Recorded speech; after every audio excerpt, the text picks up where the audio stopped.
Okay, we have Susanna live all the way from the States. It's still early morning where you are right now. Is that correct, Susanna? It is, and I've got my cup of coffee. I'm here with you. I'm excited to participate. Thanks for having me. Oh, fantastic. We have quite a few questions coming through and not a lot of time. Unfortunately, my neighbor has now decided to start drilling into our shared wall. So if you hear some weird droning, that's coming I from my got it. side. I got But it. we'll jump right in. The first question that came through is what would be required to set up a Games for Change year in Africa? Oh, that's so funny. That's awesome. That's the best question ever. We do have chapters around the world. We have one in Latin America. We have one in Asia Pacific, now our newest one. And we are really interested in developing a community in Africa. So the first thing to do is get in touch with us, right? And you can find us at games4change.org. We're really looking for partners that can first host a festival or partner with another festival like Africa Games Week to maybe co-host something. So having a one-time a year event is critical. But we also want people on the ground who can develop a community year round. So if you feel like you can do that and be the lead on that, we look for people who demonstrate commitment to the space, some of the resources to produce an event, and passion. So that's really what we're looking for. So get in touch if you have ideas. Of course, you can get in touch with Susanna on the Pine Oh, app. yes. So, On the so you're Pine app, available I'm there. there. So Absolutely. just search for her and she'll pop up. So if you are someone who is thinking about potentially making a game for impact, would you have to consider a decrease in profitability in that particular kind of game? No, not at all. I think monetization of impact games is absolutely possible, particularly in the business to business lane. Imagine making an impact game to help rehabilitate stroke victims, for example, right? There are different distribution channels that can be profitable outside of just the consumer facing market, right? I think also, though, in the consumer facing market, there is a growing community of gamers who like the idea of giving back, but just about impact in general. And we're also seeing the app stores also identifying these, impact games and categories. So I don't think it's a compromise at all. It's just about finding that balance, right? You have to make a game that's fun enough that people want to play it, and then then have the impact goals in there so it's all balanced. So again, if you've now decided, okay, yes, it can be profitable and it's something that I definitely want to do. Uh, a lot of the issues that these games deal with are very complex. There's a lot of facets to it. How does a dev, maybe a solo dev, or in a team, how does a team like that ensure that they're hitting the right message and the right mark in their game? Well, I think it depends on the scale of the game, right? So you can have a very simple game that's focusing on a very simple aspect of a complex problem. You don't need to address the entire problem in entirety. In fact, that'd probably be very, very difficult to do well. But I would say that, as Dalton talked about, aligning yourself with a content matter expert in your process, even if it's as an advisor to your game. It doesn't have to be a paid position. Very often, people who are in, let's say, a certain domain are just excited the fact that there might be some kind of popular form of media that addresses an issue that they know so much about. But consult with them. Let them help guide you into how to distill important points of a complex issue within the game experience that you're developing. So you hit what you want to hit. Right. So one of the big questions that came through is about the positioning of the game, especially in the therapeutic sense. So this is kind of very specific in the games that are therapy based. Do you believe that positioning the game as a form of therapy could be viewed as a deterrent to those who actually need the intervention, as opposed to have the therapeutic impact as a secondary factor?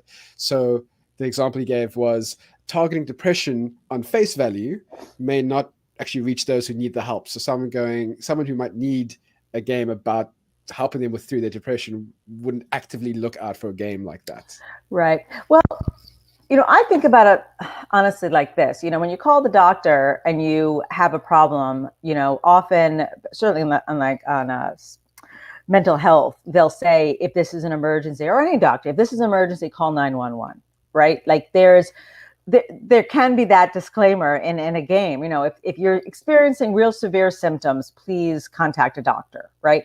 There are games in which that are positioned to help with wellness, and then there are games that are positioned to help with therapy, right? Therapeutic games, I believe, should have some kind of approval, or from a medical association, right? They have to be clinically tested to demonstrate the efficacy of what the game is claiming to achieve, right? In the United States, we have the Food and Drug Administration, and the first game that's passed through it has been clinically proven to treat ADHD. I think Dalton talked about it in his talk.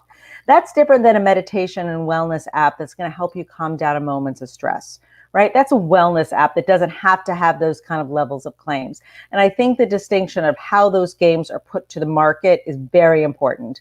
And I do think it's a responsibility of a developer to demonstrate this is a supplemental or complementary way to help deal with some symptoms, but as opposed to being a significant contributor, to treating an illness. And I suppose that kind of matches with what you said previously, kind of understanding what the scope of your game actually is and knowing exactly which section of an issue you're dealing with. I suppose it makes it easier then to know how much you're able to help and what spaces you're able to help in. Speaking of that, once you've put the game out, or once you've gotten kind of further along in your project, how do you measure the impact of the game? That's a tough question, because it's not a one size fits all answer. It all depends on the type of impact, right? If you're going to measure a game that's teaching people math skills, right? That's pretty straightforward. You could do pre and post surveys, right? Or in an educational setting, do kids know algebra before they play the game, and how much do they know afterwards, or how much? So that's one type of measurement. If it was about raising awareness around a social issue, the measurement might just be how many people play the game, like how far was your impact, right? How many people downloaded that game, versus something that we were just talking about earlier, something that's about cognitive development or rehabilitation. That could actually require a longitudinal study, like a long investment of clinical research over years and years and years to demonstrate the efficacy of a game. So I think the first thing you have to think about is, what is your impact goal? And then you think about, how can I measure that goal? And there's going to be different ways to approach it. And should that be something that you do fairly early on in the project? Is it something where you're going, I want to make a game about this issue. I want to make an impact game that affects this issue, rather. I need to have those concepts in place already. I need to know what I'm measuring, and I need to know how I measure it even before I start making the game. I mean, ideally, yes. Ideally, that you put in place a system of how you're eventually going to measure it, or how you're going to be doing it. And when you're raising money for a game, or if you're bootstrapping, and just know that you're going to want to put aside. I mean, there's two things you want to put aside money for. One is marketing and distribution, right? So that can cost money. And two is assessment, right? Particularly if you're going to position your game as having, some kind of therapeutic, or some efficacy. So it's not more of a softer impact game. And you also want to find the right partners to help with the measurement. And there also could be ways to build that into the back end of the game. So that typically in educational games, there are ways in which dashboards can be created for teachers to be able to go in and see how people are doing through the game. So the answer is yes. And again, it depends on how complex the issue is. Sure. There's different things. Right. Just one last question, because we are running out of time. It always amazes me how quickly these Q&A sessions fly by. Are donations a viable monetization strategy for impact games? Again, it depends on the type of game, right? And the issues that you are going to be exploring. Some issues do tap into, the cultural zeitgeist that people really care about and want to contribute.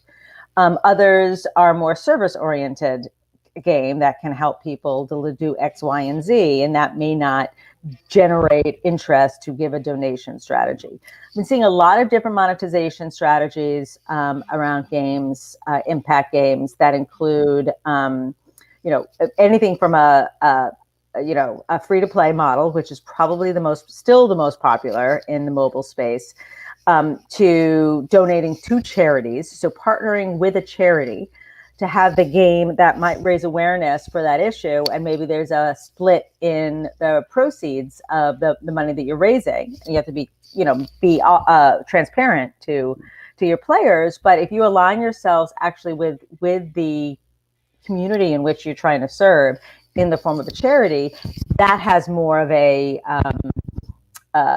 incentive, right, for someone to donate. Well, Susanna, thank you so much for letting us join you for your morning coffee.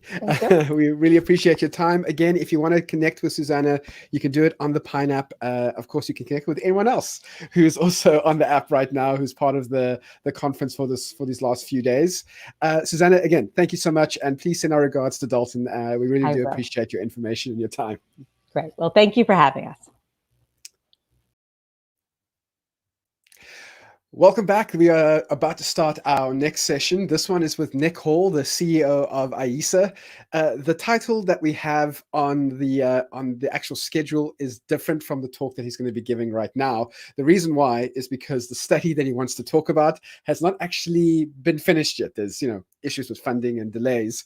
So he is going to be telling us rather about the dissection of a South African game studio. He's going to be telling us about the decisions that has to be made, the growth mindset that's needed, and overall, how do you manage a game studio as a business? So Nick Hall's going to be up right now. Remember, you can still connect with other people during the next couple of sessions. You can do that by using the random networking feature as well as the My Meetings feature on the Pine Tree app.